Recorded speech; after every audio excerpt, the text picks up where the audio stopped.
Would have to work with the teachers union because the teachers union is the only one that's opposed to it. All right, let's get into it. So we spend more per pupil than any other country in the world, and we're ranked at the bottom of the list. We're ranked very badly. The U.S. is not ranked last. That being said, spending doesn't determine educational success. Systemic inequalities, lack of teacher support, and ironically, not enough federal oversight impact student outcomes. Our schools are largely funded by property taxes, which leads to racial and socioeconomic segregation of our schools. If you look at the list, Denmark, Sweden, Norway, believe it or not, China's doing very well on that list, a list of well-educated, where they run their school system well. China, Denmark, Norway, and Sweden do not have state-run education models like the U.S. They have strong federal oversight, centralized curriculum, and funding. So direct spending correlations are misleading. What I want to do is let the states run schools. I believe strongly in school choice. States already run schools.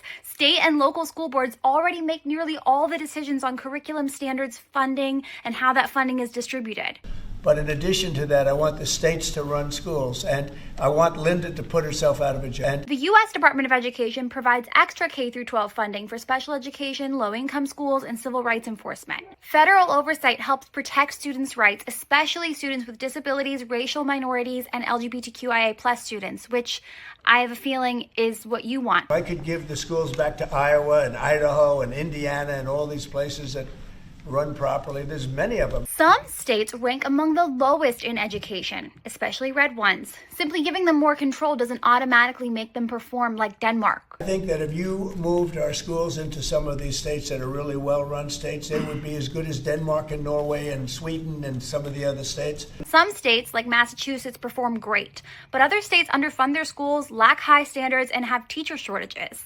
High-performing countries also have universal health care, paid parental leave, subsidized childcare, and low poverty rates. And in a lot of those places, teachers are also paid very well and respected, which helps. I think I'd work with Congress. I think we'd have to work with the teachers union because the teachers union is the only one that's opposed to it. Nobody else would want to hold them back. You do not want to work with the teachers unions. I know that based on how you talk about them. And the highest performing countries have strong teachers unions. Teachers unions also don't control how states manage their education, but they advocate for fair wages, smaller class sizes, and funding, all things that help the education system thrive. Look, we have to tell the teachers union, we're rated last in the world in education of the top 40. States with strong unions consistently rank higher in education than right-to-work states. Instead of cutting federal oversight, focusing on equity, teacher retention, and social services would improve student success. The highest performing countries have the opposite of what is being proposed.